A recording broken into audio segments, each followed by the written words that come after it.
Complete कर ली थी चौहानों की, सांबर की शाखा तो खत्म कर ली थी। इसके बाद हम अजमेर की शाखा पढ़ेंगे आज, यानी चौहान कहाँ पर गए, अजमेर में गए।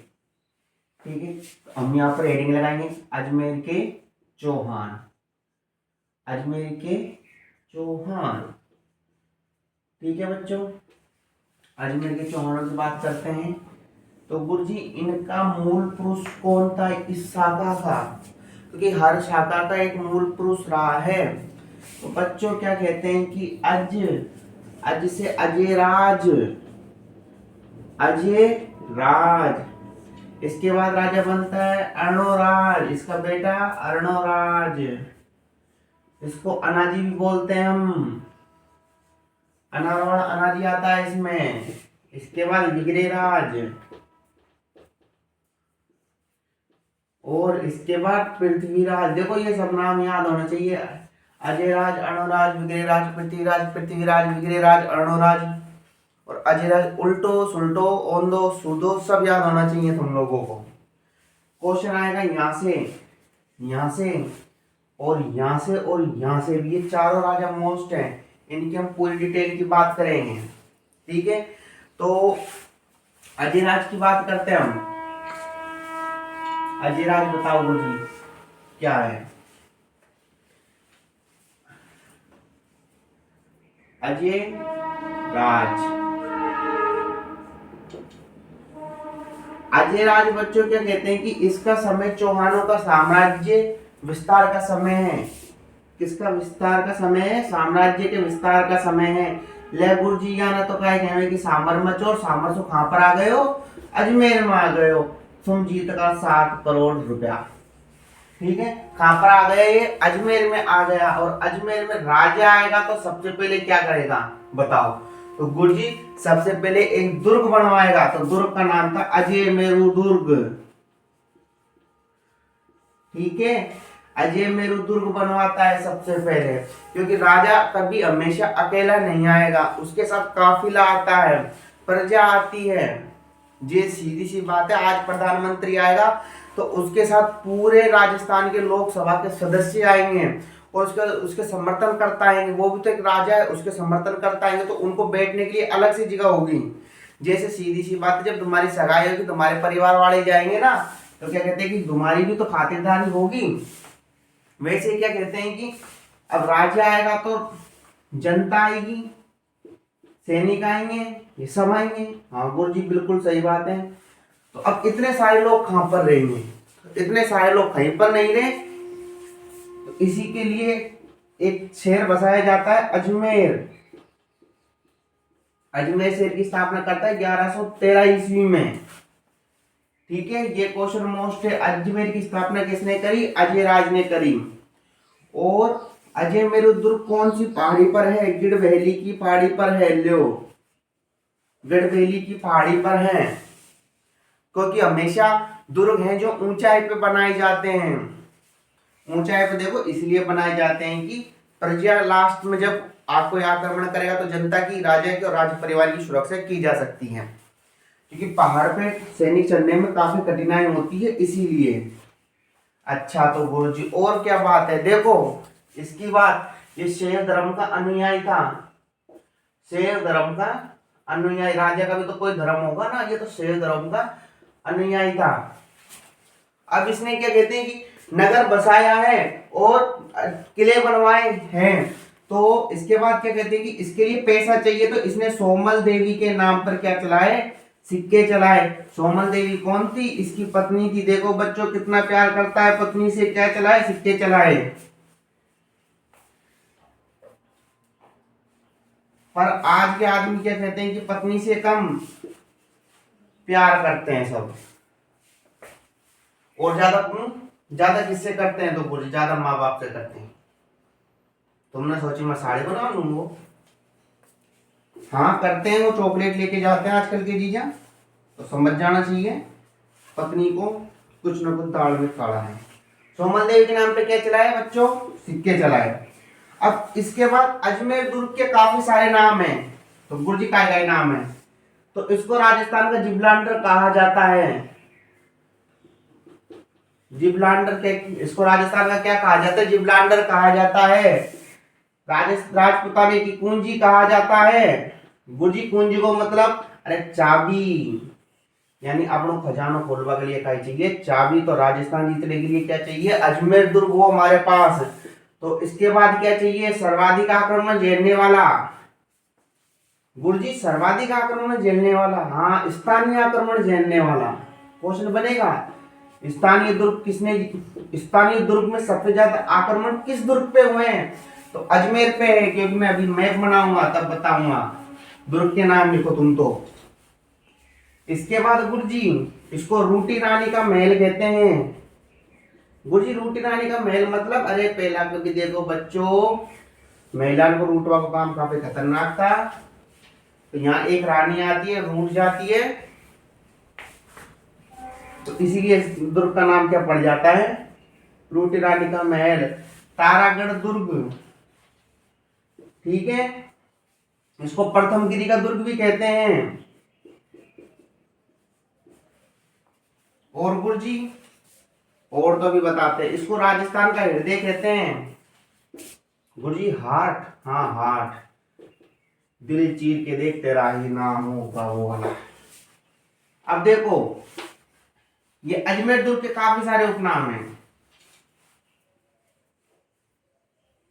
ये क्या है? राजस्थान है, बीच में क्या है गुरुजी? अजमेर है।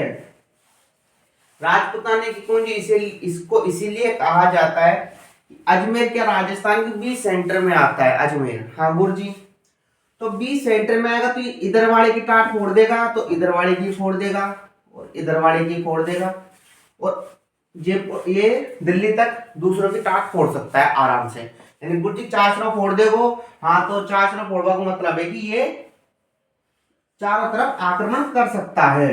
अच्छा, तो गुरुजी जिब्लांडर क्या है? तो गुरु जिब्लांडर बच्चों विश्व की एक बहुत बड़ी जल संधि है। जिब्लांडर जल संधि ये यूरोप और अफ्रीका महाद्वीप को अलग करती है। गुरुजी अफ्रीका, अरे हम वो काला काला पंगूस होंगी ने, जिन्हें कहा इतना मोटा मोटा होठ होंगी।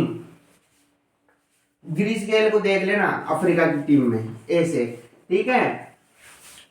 यूरोप के लोग डेवलप हैं और अफ्रीका के लोग कम डेवलप हैं, ठीक है, सबको पता है। वैसे क्या कहते हैं कि ये राजस्थान को दो भागों में बांट रहा है, बीच में है तो बीच का दो भाग हो गया, दक्षिणी राजस्थान और उत्तरी राजस्थान, ठीक है। तो उत्तरी राजस्थान के लोग डेवलप हैं, यहाँ पर हमको कभी जाति प्रथा, नाता प्रथा, ऐसी कोई प्रथा देखने को नहीं मिलती है। उत्तरी राजस्थान में खबर नहीं आती कि क्या कहते हैं किसी दलित को घोड़ी से उतारा, सुनी कभी?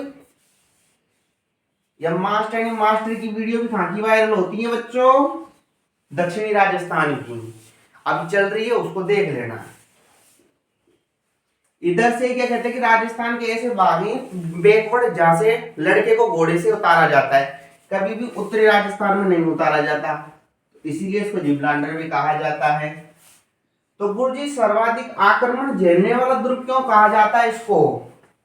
अरे भैया इसीलिए कहा जाता है कि इस किले को जीतने के बाद हम चारों तरफ से हमले कर सकते हैं। तो गुजरात वाला आएगो तो या को पीटर जाएगो, एमपी वाला आएगो तो या को पीटर जाएगो, दिल्ली वालों पीटर जाएगो, और इधर की साइड पाकिस्तान से भी आएगा तो इसको पीट के जाएगा। एक बात, तारागढ़ दुर्ग तारागढ़ की पहाड़ियों में होने के कारण।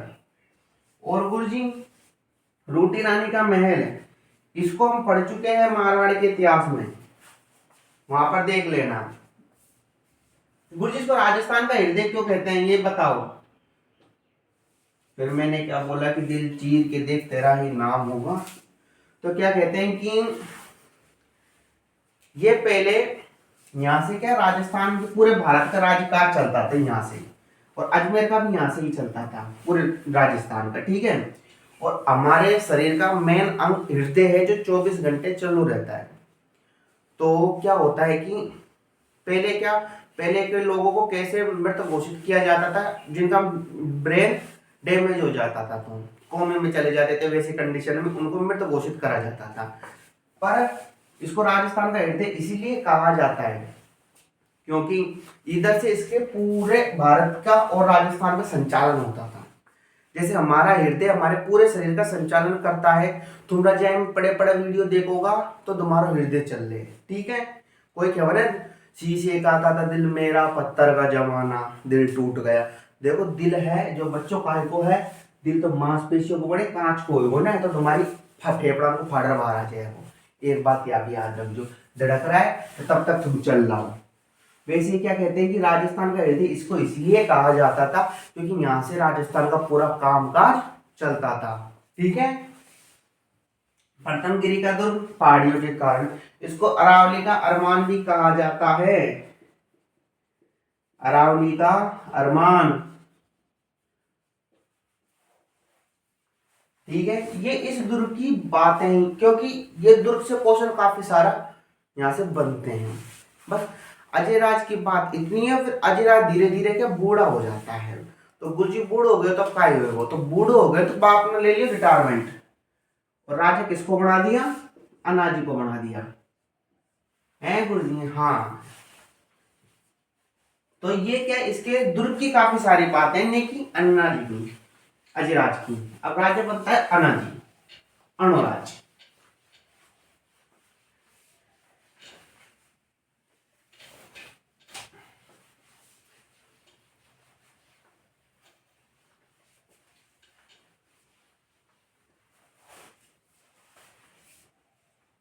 गुरुजी अन्नाजी ने काय बनवायो, अन्नाजी। तो अन्नाजी ने बच्चों एक झील बनवाई, सबसे पहले इनकी एक झील है। तो गुरुजी कौन सी, अन्ना सागर। ओहो, और कैसे बनवाई, देखो इंदा नदी का पानी मोड़कर। एक बात ये भी लिख लो, समय काल अलग अलग है, समय काल क्या है, अलग अलग है। बिजोलिया के अनुसार 4 साल लगे, 4 से 6 साल।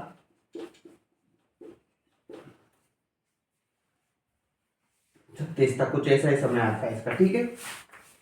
देखो कहा जाता है कि अन्नाजी के समय बच्चों क्या तुर्कों का आक्रमण ज्यादा होने लग गया। तुर्क आए लोगों को परेशान करे, कोई गाय लेकर जा रहा है, कोई लुगाई लेकर जा रहा है, कोई को घर उड़ा कर जा रहा है, घर में आग लगा जा रहा है। एक दिन की जनता उब गई, जनता ऊपर तक भर गई तुर्कों से। एक दिन की सही, 2 दिन की सही, पर अब ये रोज को रोज आके पिटाई कर रहे हैं। तो पूरी प्रजा कहां पर गई, अन्नाजी के पास गई, और अन्नाजी से बोला कि सरकार हमारे अन्नदाता बात सुनो। बोलो क्या, कि आपने जो तुर्कों से लड़ाई करी है ना, तब से तुर्क आ रहे हैं, लुगाइन को छेड़ रची, घरन मांग लगा रहे हैं और हमको परेशान कर रहे हैं। तो कुछ इलाज, अच्छे को इलाज करना है, क्योंकि पहाड़न के बीच में लेकर आया इनको, सबन को पकड़ के एक बार। तो इनको क्या कहते हैं कि 2 पहाड़ों के बीच में लेके आया जाता है, किनको, तुर्कों को। और वास्तविकता में इतनी अच्छी तरीके से इनको मांझते हैं, इतनी अच्छी तरीके से मांझते हैं कि इनको बहुत बुरी तरीके से तुर्कों को काटा जाता है। यहाँ पर तुर्कों को मारा जाता है और इनकी जो डेड बॉडी आती लास्ट में बचती हैं, उनको दफनाया गया, कईयों को जलाया गया। फिर भी क्या कहते हैं, यहाँ पर गंध काफी ज्यादा फैल चुकी थी। तो उस गंध को समाप्त करने के लिए, क्योंकि जगह धोने के लिए, इनने एक झील का निर्माण करवाया और उसका नाम था अन्ना सागर, क्योंकि यहाँ पर से एक नदी बहती थी, इंदा नदी, इंदा, ठीक है। तो उसको सफाई करने के लिए उस स्थान को किस नदी को मोड़ा, सफाई कर बगले मुझे पानी ही चाहिए तो भैया पानी ही मोड़ा, ठीक है। तो इस प्रकार किस झील का निर्माण हुआ, अन्ना सागर का। और रेवास के शिलालेख में इनकी हमको उपलब्धियां मिलती हैं। उपलब्धियों का मतलब इनकी उपाधियां,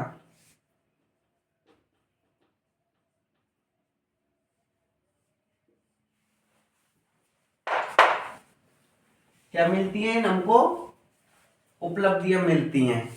तो बस इनकी इतनी बातें कोई ज्यादा नहीं है, हम कल अगली वीडियो में बात करेंगे।